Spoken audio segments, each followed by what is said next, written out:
Bien-aimés en Jésus-Christ, frères et sœurs, en la foi dans notre merveilleux Seigneur Jésus-Christ, je vous retrouve en ce début d'année 2024, dans ce mois de janvier. Dans mon pigeonnier, là, que j'ai l'habitude de petit local d'appeler ainsi, il fait 9 degrés. Mais, comme disent nos amis les Anglais, all is well. Tout va bien. Alléluia. Alors, j'aimerais, dans cette vidéo numéro 101 ou 101, comme vous le voulez, vous entraîner dans un message du Seigneur pour cette année 2024 et pour les années suivantes, qui va concerner, comme vous le verrez, le découvrirez, en m'appuyant sur Jacob, je vais vous conduire dans le parcours du peuple d'Israël et même celui du peuple nouveau, celui de la Nouvelle Alliance, celui des croyants en Jésus-Christ, de l'Église donc, en général. Amen. Alors donc, en descriptif, je voudrais vous spécifier, signaler qu'il va s'agir d'un commentaire de quelques chapitres du livre de la Genèse, les chapitres 32, 33, 34 et le début du chapitre 35. En introduction, permettez-moi de vous dire que durant les derniers jours de 2023, le Seigneur, par le moyen de la communion fraternelle dans laquelle je me trouve toute l'année, a commencé à me parler de ces chapitres de la Genèse, comme je l'ai indiqué en titre dans cette vidéo. Vous savez, si vous avez envie que le Seigneur vous parle, eh bien, soumettez votre esprit, vos oreilles en quelque sorte, à l'influence unique et entière du Saint-Esprit. Et là, attendez-vous, et vous apprendrez à le faire, si ça n'est pas déjà fait, à ce que de toute façon possible, à tout moment, en toute circonstance, par n'importe quel moyen, Dieu n'étant pas limité, le Seigneur vous parle. C'est ainsi que, au fil de conversation, on a commencé à me parler de Genèse 33, 34, et là, mon esprit a fait cling, il s'est éveillé, il y a eu une étincelle, et je suis allé voir ces deux chapitres dans la Bible, j'ai lu, j'ai médité, j'ai cherché à écouter le Seigneur et j'ai commencé à comprendre que la vidéo numéro 101, tout simplement, descendait devant moi, tranquillement mais sûrement, et qu'il fallait que j'y travaille. C'est en y travaillant que j'ai élargi, évidemment, ces chapitres 33 et 34 à 32 jusqu'à 35. Voilà, pour être tout à fait complet dans le schéma que je recevais, je crois, du Seigneur, qui est l'Esprit. Amen. Apprenons à travailler avec le Saint-Esprit. C'est merveilleux, ce n'est pas pénible du tout quand j'entends des serviteurs de Dieu qui sont en peine de savoir ce qu'ils vont prêcher le dimanche matin. Ça me fait vraiment de la peine pour eux.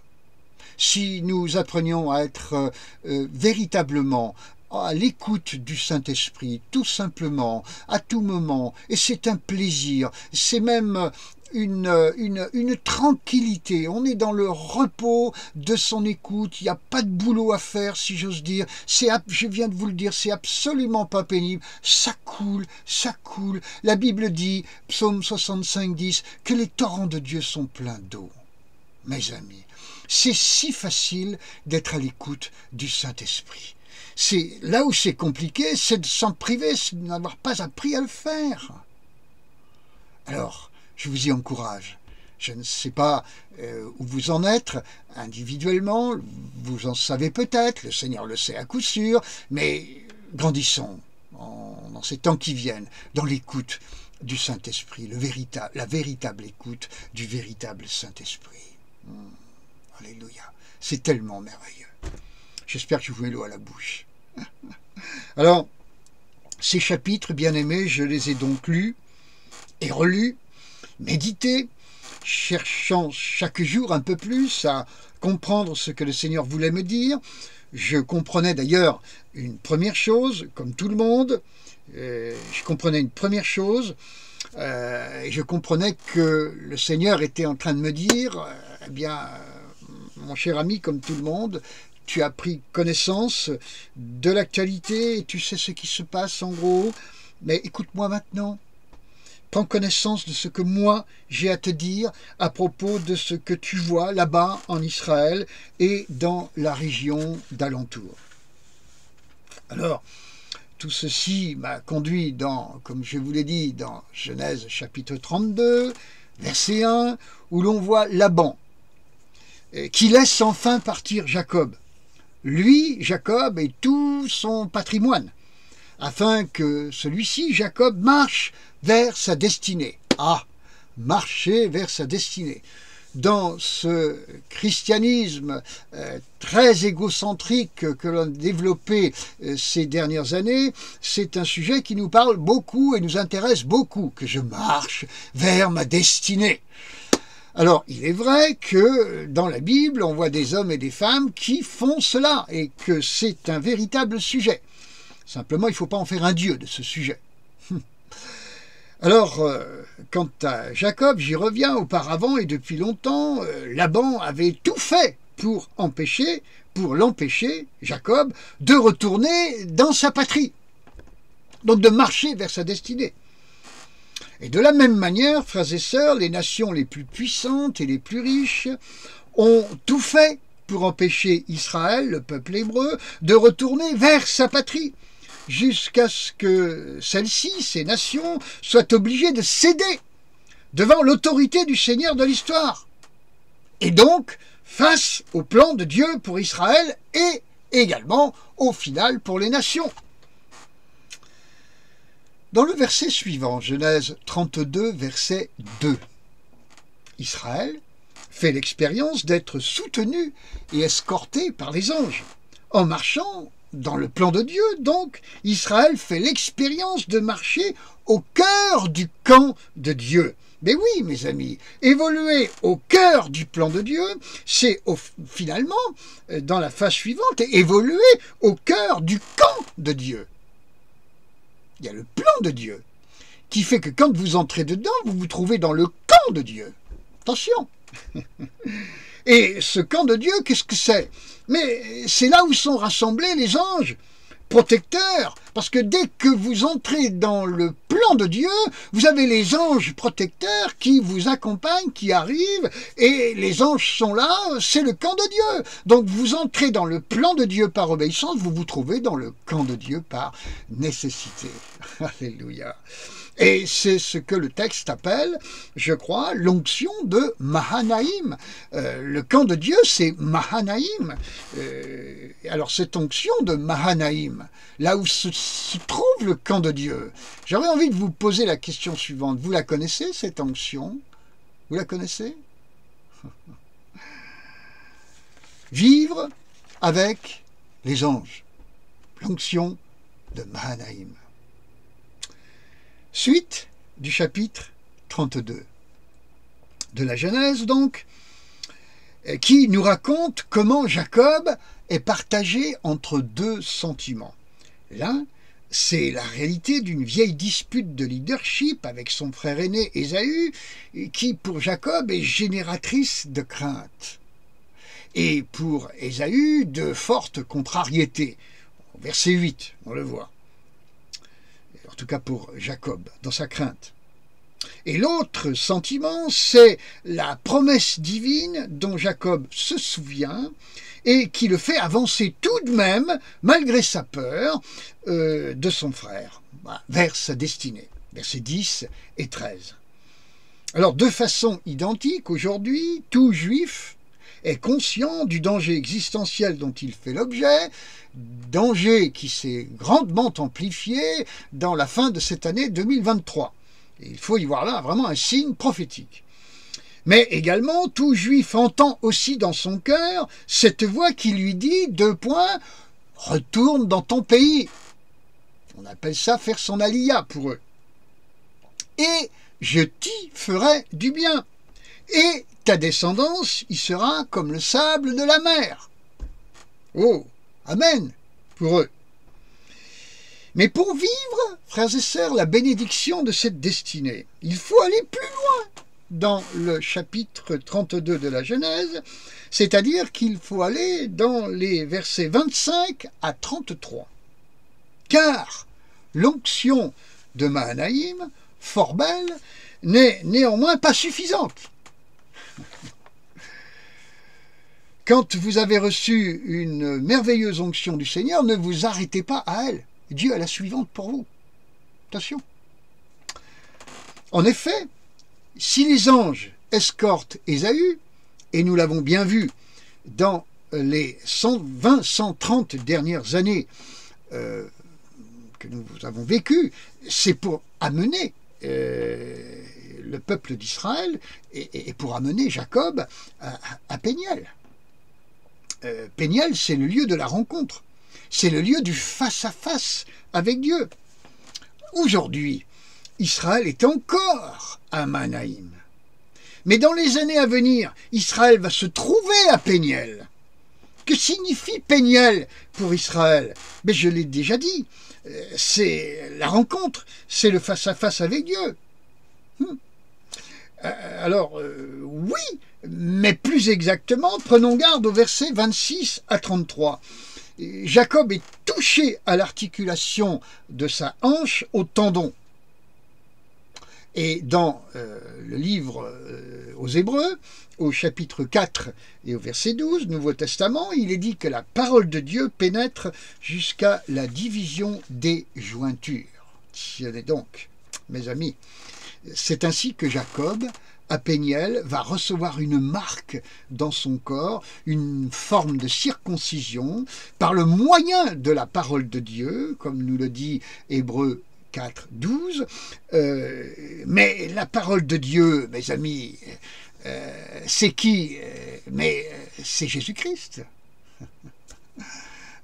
Apocalypse 19, verset 13, son nom est parole de Dieu. Et l'apôtre Jean nous dit, au début de son évangile, comme au début de ses épîtres, que le Verbe s'est incarné. La parole de Dieu a été faite chair. Donc, cette fameuse parole de Dieu dont Jacob reçoit la marque, c'est celle de Christ, le Messie d'Israël. Donc, Jacob va recevoir la circoncision de Christ à Péniel. Péniel, je l'ai dit, je le répète, c'est le lieu du face-à-face avec Dieu. C'est donc celui du face-à-face avec le Messie. Quand le Juif est à Péniel, il y reçoit la marque du Messie, c'est-à-dire qu'il devient habité du témoignage de Jésus-Christ. Entre ce Juif-là et le païen, nous dit l'apôtre Paul, il n'y a plus de différence. Genèse 33.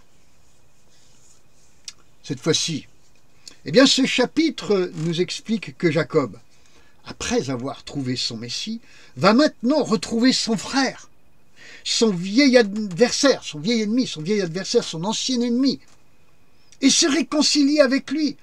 Et de la plus belle des façons, frères et sœurs.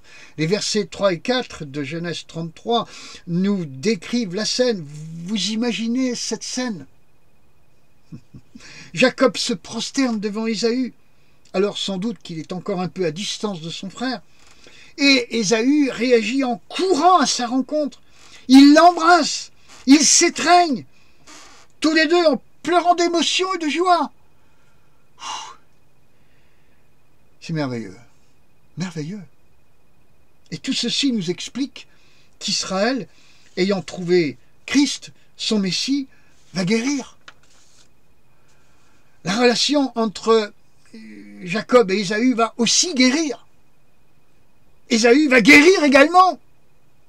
Mais aujourd'hui, qui est Ésaü? Eh bien, géographiquement, on dira c'est la Jordanie, c'est l'Arabie.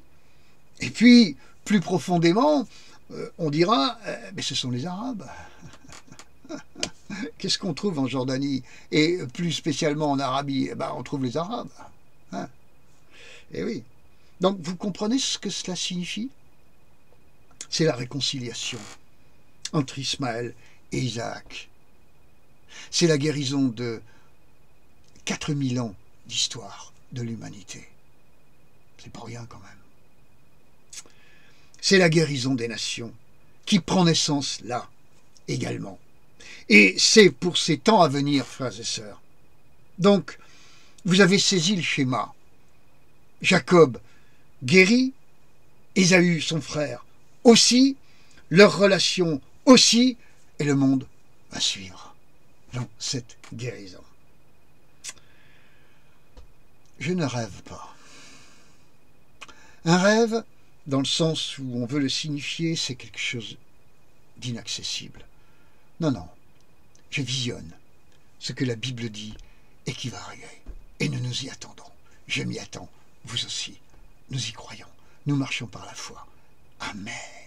Gloire à Dieu, qui s'est manifesté en Jésus-Christ, qui a accompli l'œuvre à la croix de Golgotha pour que tout ceci soit rendu possible. Et c'est en espérance, ces choses sont accomplies. En espérance. Et quand nous visionnons ces choses, nous, enfants de Dieu, nous déclarons « c'est accompli, c'est accompli, c'est accompli ». Nous posons ces paroles prophétiques sur ces situations et sur ces entités.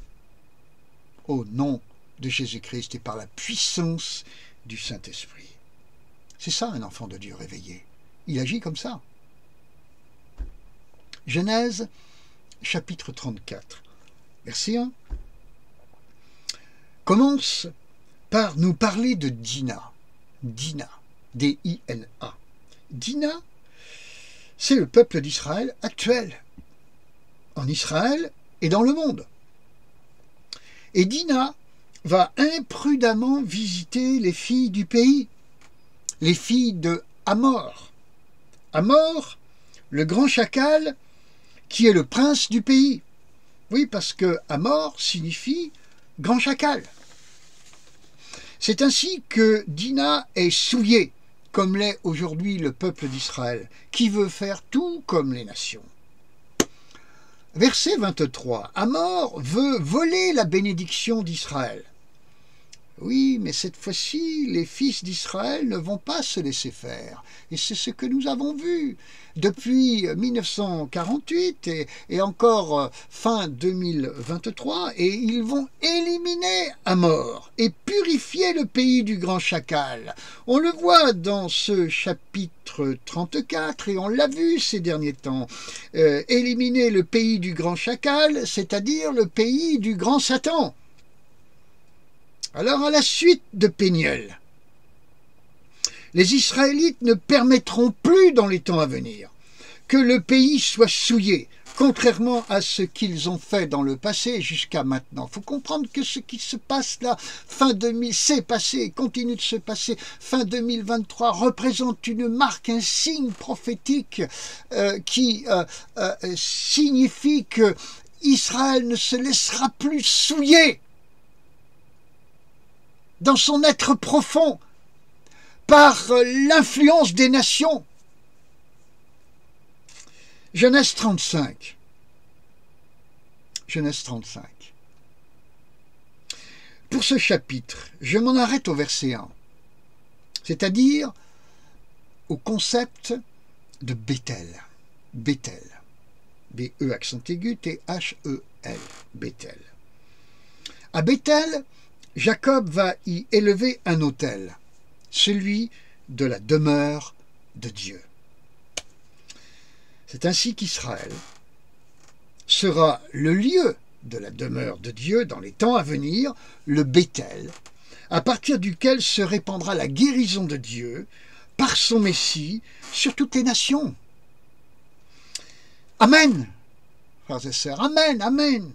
Donc si je récapitule un petit peu, pour votre clarté, pour votre compréhension, premièrement, c'est Mahanaïm. Être béni de Dieu, prédestiné, entrer dans le plan de Dieu. Ce qui va nous faire ensuite aboutir à un deuxièmement qui est Péniel. Si vous êtes dans le plan de Dieu, vous allez immanquablement rencontrer Dieu. C'est Péniel. Et puis, troisièmement, Béthel. Une fois que vous avez rencontré Dieu, vous demeurez dans la présence de Dieu. Ce n'est pas juste une rencontre sans lendemain, vous demeurez désormais dans la présence de Dieu, qui donc est une expérience perpétuelle, consolante et guérissante. Plus vous demeurez dans la présence de Dieu, plus vous y passez du temps. Qu'est-ce qui se passe pour vous, individuellement et collectivement?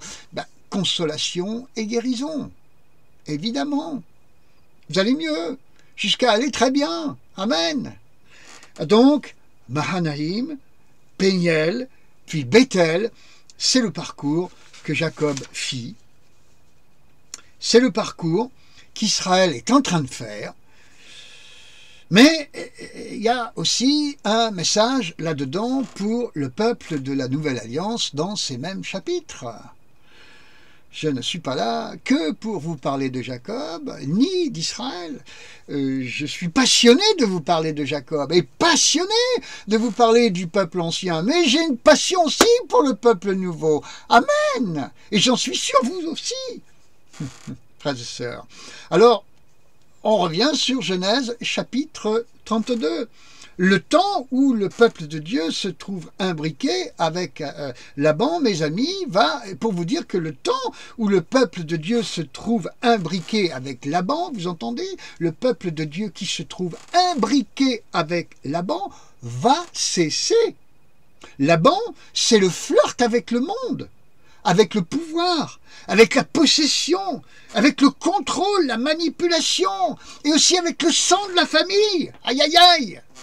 Les liens de famille, l'esprit de famille, le sang de la famille, oh là là! Mais tout le restant, c'est oh là là également. Au prétexte, tout cela, mes amis, je ne voudrais pas oublier de vous le dire, au prétexte du royaume de Dieu. Il a bon dos, le royaume de Dieu. Ouh, je recommence avec mes oh là là. Mais en réalité, ce sont des démons avec lesquels marche le peuple de Dieu, comme des cochons qui pataugent dans leur boue. D'ailleurs, en Apocalypse chapitre 1, verset 4, on voit les églises qui sont en Asie. Mais en grec, le mot Asie signifie boue. Boue, B-O-E, la boue, la boue. Ouais. La boue du monde. La boue du pouvoir. La boue de posséder les âmes. La boue de les contrôler, de les manipuler. La boue du sang de la famille. Tout ça existe chez les grands chacals, dans le peuple de Dieu, de la Nouvelle Alliance. Eh oui, frères et sœurs. Alors beaucoup d'Israélites de la Nouvelle Alliance, heureusement, vont désirer de plus en plus sortir de cette boue où l'on voit l'Église en cheville avec Laban et ses dieux. Et en réalité, certaines églises, peut-être pas toutes, mais certaines. C'est ainsi que nombre d'enfants de Dieu, je viens de vous le dire, vont s'éloigner des soutiens d'en bas pour rencontrer les soutiens d'en haut, ceux du camp de Dieu. Ils vont vivre l'onction de Mahanaïm, c'est-à-dire qu'ils vivront bien plus la réalité des choses célestes que celle du monde. Ils vivront l'onction de Mahanaïm. L'un des signes de cette onction sera donc que les bruits d'en bas vont de moins en moins les impacter et que les paroles de Dieu vont, à l'inverse, de plus en plus les impacter. L'autre signe de cette onction va être un désir grandissant de la patrie céleste. Aspirer à la patrie céleste, c'est-à-dire au retour de Jésus-Christ. Et comme Jacob avait entendu « Retourne dans ton pays », eh bien ils entendront, eux, « Prépare-toi à la rencontre de ton Dieu ». Amen. Ces enfants-là vont eux aussi aller plus loin que Mahanaïm pour se rendre à Péniel, les enfants de la Nouvelle Alliance. C'est ainsi que vous allez voir nombre de chrétiens à la hanche déboîtée. Ils couraient autrefois, mais maintenant ils vont marcher en claudiquant. C'est-à-dire que leur belle arrogance aura disparu et ils marcheront humblement, sans donner de leçons à personne, par la foi, à tâtons, comme le dit Paul dans Actes 17, verset 27. La pénétration de la parole de Dieu, frères et sœurs, qu'ils croyaient connaître, aura été si profonde qu'ils se sépareront de toutes leurs alliances du type Laban. Je parle des compromissions. Genèse chapitre 33. Le signe de cette profondeur nouvelle, de ce réveil spirituel, sera un vent, une onction de réconciliation entre les enfants de Dieu, plus ou moins ennemis d'hier. Il ne va pas s'agir de petites réparations du style « Oh, excuse-moi si je t'ai créé quelques soucis ». Non. Il va s'agir de réconciliation très profonde, dans les larmes, en courant les uns vers les autres, en pleurant, en se prenant dans les bras mutuellement, des vraies réconciliations, frères et sœurs, pas de la petite bricole superficielle. L'Église aujourd'hui est tellement dans la superficialité. Je vous parle de choses profondes. Chacun comprendra qu'en ayant blessé son frère, sa sœur, c'est Dieu qu'il avait blessé. Et chacun regardera le visage de son ancien ennemi comme s'il voyait celui du Seigneur.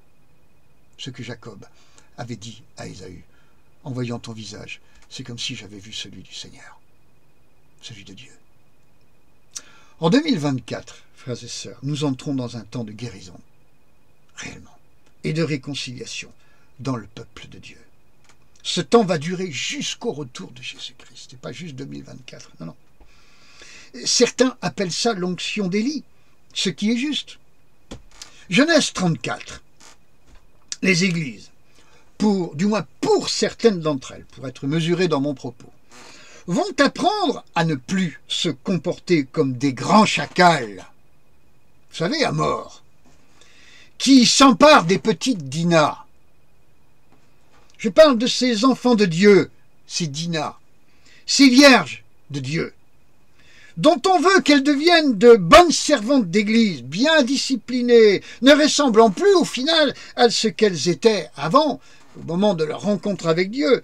De vierges qu'elles étaient, eh bien écoutez, je vais peut-être vous choquer, mais elles vont devenir violées par les grands chacals. Comme on le voit dans le texte de Genèse 34. Je le répète, il y aura un jugement pour les grands chacals. C'est-à-dire que les médias révéleront leurs méthodes, et cela fera très mal, car ce que révéleront ces médias, tous médias du monde qu'elles sont, sera incontestable, au demeurant qu'ils sont. Sera incontestable, au demeurant, frères et sœurs. Mais ces choses donneront lieu à de véritables repentances, de véritables réparations. Le péché aura été profond, mais la repentance le sera encore plus profonde. Amen. J'essaye de bien parler français. Genèse 35. Beaucoup et un nombre grandissant d'enfants de Dieu vont se fatiguer de tout ce falbala, des manifestations et orchestrations grandiloquentes, soi-disant à la gloire de Dieu. Je vous le répète, elle a bon dos, la gloire de Dieu. Ils vont juste désirer et rechercher Béthel, ces enfants de Dieu, là. C'est-à-dire la maison de la présence de Dieu. Mais le peuple de la Nouvelle Alliance va lui aussi apprendre à redécouvrir le Saint-Esprit, le vrai, son univers surnaturel, celui de Manaïm. Les enfants qui n'en voudront pas mourront dans leur désobéissance. Après Manaïm, ils redécouvriront aussi Péniel, et ils diront comme Job, dans Job chapitre 42 verset 5, cette fameuse parole de Job, « Mon oreille avait entendu parler de toi, mais maintenant mon œil te voit. » Sous-entendu, je croyais te connaître, mais je vois qu'il n'en était rien. Et là maintenant j'ai fait une véritable découverte. Je te connais beaucoup mieux. Je suis allé en eau profonde. Ouais. Ou encore, Seigneur, je croyais te connaître, mais je réalise qu'aujourd'hui, je m'étais complètement trompé. Et ceux de Péniel iront à Béthel, c'est-à-dire juste ta présence, Seigneur. Et là, j'aimerais rendre hommage à un cher frère du sud-ouest de la France, dont les initiales me font penser à un métal précieux. J'ai nommé ce cher frère Olivier Rosa, qui défend cette onction, et à qui je veux là, en l'instant, rendre hommage, frères et sœurs. Juste ta présence, Seigneur. Mais oui, bien sûr. évidemment, évidemment. Et alléluia. Alors, bien aimés, au terme de cette vidéo, peut-être un peu plus longue que les dernières, eh bien, retenez au moins, s'il vous plaît, ceci. Jacob alla à Manaïm. Il entra dans le plan de Dieu. Puis à Péniel, il rencontra Dieu. Puis à Béthel, il demeura dans la présence de Dieu. Quant à sa descendance, Israël, ben elle est vouée au même parcours, mais n'en est qu'à la première étape.